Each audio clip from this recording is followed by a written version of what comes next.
जितना ज्यादा विरोध उतना ज्यादा आप उदंड। विरोध करवाने के लिए भी तो शक्ति चाहिए। 500-500 रुपया दो लोगों को, तुमसे 1000-1000 गाली दिन भर ना सुने जो कहोगे हार जाएंगे।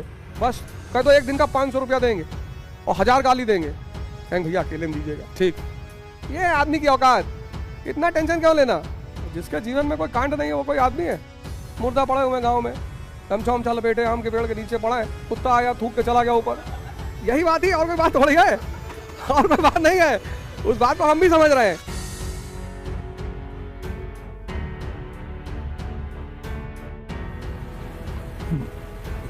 जय हिंद फ्रेंड्स।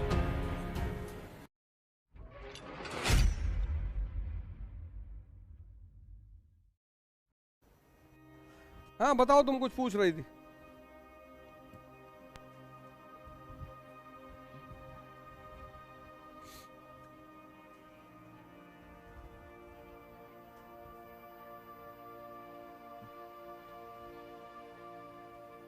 जिस दिन कोचिंग खत्म हो उस दिन तुम्हारा सब कुछ ये सब खत्म हो जाना चाहिए। कोचिंग का उद्देश्य ही यही है। कोचिंग आदमी क्यों आता है? कोचिंग का सबसे बड़ा उद्देश्य होता है कि जो इतना बड़ा सिलेबस है वो कोचिंग टुकड़ों में तैयार करा देगी। तो कोचिंग एक शेड्यूल है कि यहां से लेकर यहां पर खत्म। तो जिस दिन खत्म उसी दिन तुम अपना अगला फेज लेकर बैठ जाओ,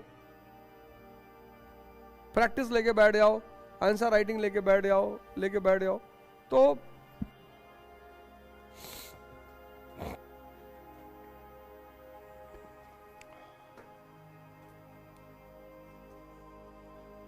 अब मैं कुछ इवॉल्व मतलब सोच रहा हूँ कैसे करना है कि यहाँ नहीं रहते तो कम से कम ऑनलाइन कनेक्टिविटी बढ़ जाए या कुछ और। अभी मेरे दिमाग में इन तीनों चीज़ों को अलावा कुछ और हो रहा है कि ऐसी क्या करें कि यहाँ की प्रोडक्टिविटी और बढ़ जाए। क्योंकि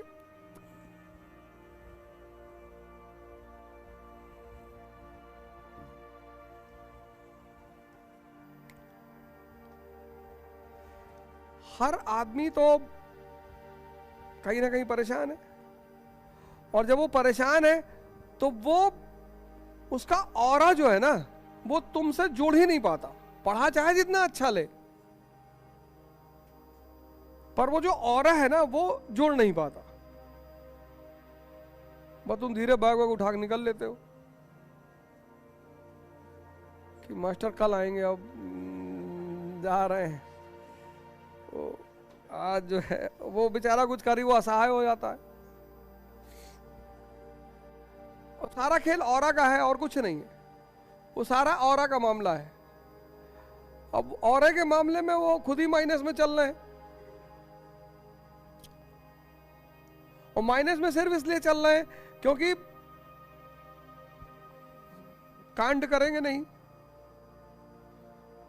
इसने शिक्षक मतलब क्या, जो पढ़ लिया आदर्शवादिता की बातें कर रहा है, झूठ नहीं बोलना चाहिए, हक में झूठ ही बोलना चाहिए, झूठ ही बोलना चाहिए। क्यों नहीं बोलना चाहिए झूठ? मांस नहीं खाना चाहिए, ये नहीं खाना, सब खाओ, मत डालो किसी खा लो साले। बकरी वकरी उठा लाए सड़क पे लटका दिए, भून रहे हैं। अब वो चीज जहां आदर्शवादिता शब्दों में कभी आनी ही नहीं चाहिए, वो सिर्फ और सिर्फ तुम्हारे कर्मों में दिखाई पड़नी चाहिए। जहां भी आदर्शवादिता तुम्हारे शब्दों में आ रही है तो तुम कुछ ना कुछ भरने की कोशिश कर रहे हो। इसलिए मुझसे जो आदमी आदर्शवादिता की बातें करता है, मैं उसको तुरंत मुझे नफरत हो जाती है। हटाओ हटाओ, बाहर जाओ जाओ, अधर्म कुछ है ही नहीं। तो अब जीवन में चूंकि ज्यादातर लोग उलझे हैं, खुद ही उलझे हुए हैं, खुद ही कॉन्सेप्ट खराब है।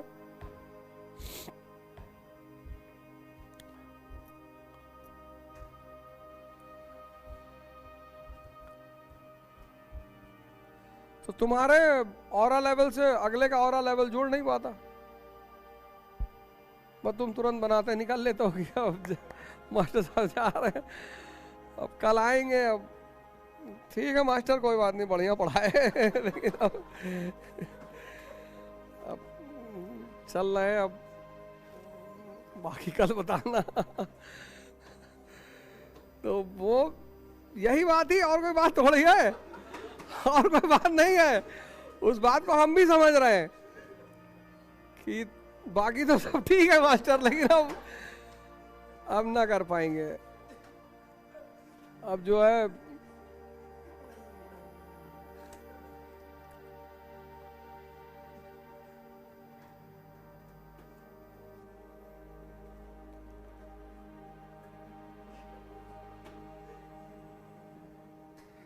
भाई, तुम जिस तरह से बोल देती हो ऐसे सबको बोलोगी तो मास्टर आएगा ही नहीं दूसरे दिन, वो टेंशन में चला जाएगा। मुझे हाँ, नहीं बोलेगी वो बात एकदम सही, वो नहीं बोलेगी, वो वाइब्रेशन की बात है। शुक्ला सर को काहे परेशान किया तुम? नहीं, ये सब टीचर बहुत अच्छे हैं, इनको मैं पकड़ा इसीलिए कि ये सब बहुत मस्त आदमी है, बढ़िया टीचर है। इनसे मैं कहता हूँ थोड़ा सा, जैसे कोई बात होती है मार्केट में, सुमित ही है, कोई बात होती है, हमको बताते सर आपको ऐसा कहने दो, फलाने ऐसा कह रहे थे, ये ऐसा कहने दो, मेरे सामने नहीं कह रहे ना, कह देंगे मत डालेंगे तुरंत हमारा तो। लेकिन कोई पीछे, यही बात तो सीखनी है ना लाइफ में, यही पे ये लोग थोड़ा सा मिस कर जाते, दुखी हो जाते हैं। वो कह रहे थे कि बहुत धोखेबाज आदमी है, तो हमने कहा ये तो कितनी अच्छी बात है, कोई आदमी आपकी तारीफ नहीं कर रहा है, जितना ज्यादा विरोध उतना ज्यादा आप उदंड। विरोध करवाने के लिए भी तो शक्ति चाहिए, सब करवा ले विरोध तो देखे। क्या बेइज्जती हो रही? कोई बेइज्जती नहीं हो रही है, तुमको लग रहा है। यही सब तो सूडो अवधारणाएं इस समाज में पैदा की गई, बेइज्जती हो जाए, कुछ नहीं होती बेइज्जती हो जाती।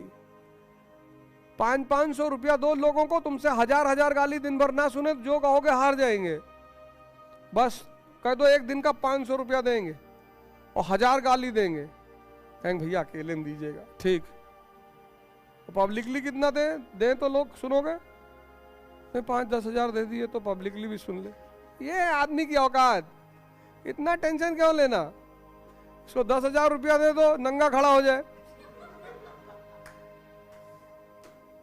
इसकी कोई वैल्यू है? सिर्फ आदर्श की बातें करता है। तो अच्छे अच्छे लोगों को किसको नहीं परेशान किया? बुद्ध को किया, महावीर को किया, कृष्ण को किया। महावीर के कान में कील ठोक दिया, बताओ। अरे ऐसी कौन सी बात वो कह रहे थे कि तुमने उनकी कान में कील ठोक दिया? जीसस को क्रूसीफाई कर दिया। ये वही तो समाज है, उससे अलग थोड़ी है। तो कहता है कि तुम इतना कैसे बोलते हो, कैसे करते हो? बोलेंगे मैं तो भाई, मैं लोगों से कहता हूं, मैं कहता हूं यार देखो, मस्त रहो जब तक कोई एकदम सामने ना तुम्हारे पड़ जाए, चलने दो जो चल रहा है। और जिसके जीवन में कोई कांड नहीं है, वो कोई आदमी है? मुर्दा पड़े हुए गांव में, गमछा उमछा लपेटे, आम के पेड़ के नीचे पड़ा है, कुत्ता आया थूक के चला गया ऊपर। उस टाइप का जीवन कोई जीवन है? गांव में कह रहे भैया हमारी जिंदगी में बहुत सुकून है। भाड़ में जाए ऐसा सुकून? सुकून लेने के लिए थोड़ी पैदा हुए, सुकून छीनने के लिए पैदा हुए। तो जब छीनेंगे तो कोई हमारा भी तो छीनेगा। कहानी तो पैरेलल चलेगी। अब इतना नाम कमाओगे, चारों तरफ चैनल में बैठोगे, तो किसी ना किसी का तो फटेगा ही। अरे बाप रे, तो कहीं ना कहीं से तो वो निकालेगा अपने भड़ास को। गाली दे नहीं सकता, बुराई कर नहीं सकता, तो इतना करेगा, हम उसको इतना और इवेलुएट कर देंगे कि नहीं ये थोड़ा कम बताया, और है सच्चाई, और भी है, ये भी है। तो डिप्रेशन में चला जाता है कि अरे यार ये तो खुद ही कह रहा है। लिखना शुरू कर रहे हैं।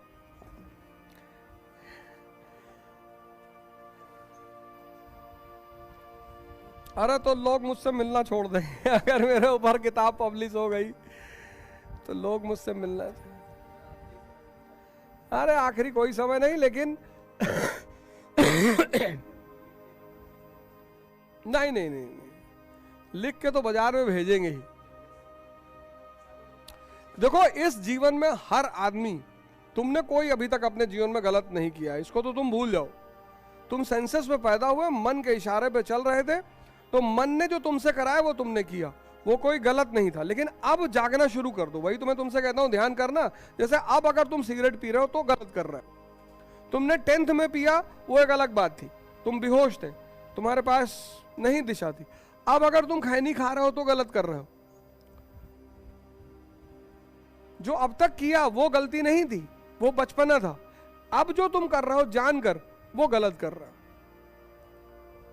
कि खैनी खाने से, अब अगर तुम ये सोचते हो कि खैनी खाने से दिमाग तेज होता है, तो तुम्हारा ये तैयारी करना व्यर्थ चला गया। तो हर व्यक्ति के जीवन में, हर व्यक्ति का जीवन सिद्धार्थ की तरह शुरू होता है। सिद्धार्थ मतलब वो आदमी जो अपने इंद्रियों पे जी रहा है। फिर एक समय आता है जब उसको इस बात दिखाई पड़ने लगता है कि इंद्रियां ही जीवन नहीं है।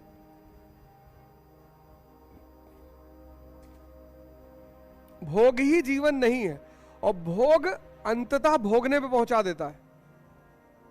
तो फिर वहां से डायरेक्शन को बदलना है, यू टर्न मारना है, और फिर अपना पहले उद्धार करना है, फिर जितना संभव हो सके परिवार, समाज, राष्ट्र, इसका भी करना है। बस वही है जीवन का मूलभूत सार। तो तुम IAS बन के करो, डॉक्टर बन के करो, इंजीनियर बन के करो, वो तुम डिसाइड करो कि तुम क्या बनकर इस समाज को रिटर्न करना चाहते हो।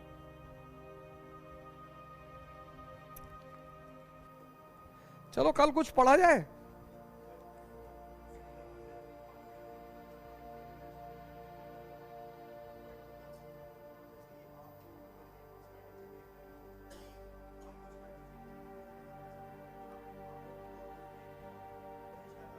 हाँ हाँ, नहीं नहीं, वो तो मैं मानता हूं। एक्चुअली उन्होंने डरने नहीं दिया ना मुझे।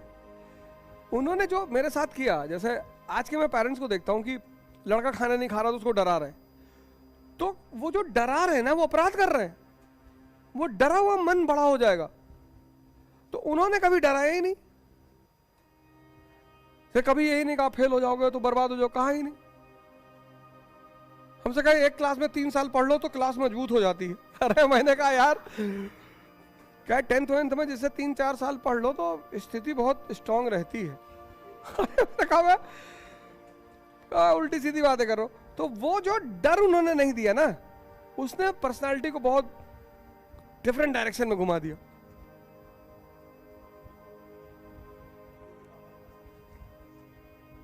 नहीं तो अब तुम समझ रहे हो ना। हाँ, अब तुम समझ रहे हो, तो अब तुम उसको यू टर्न मारो।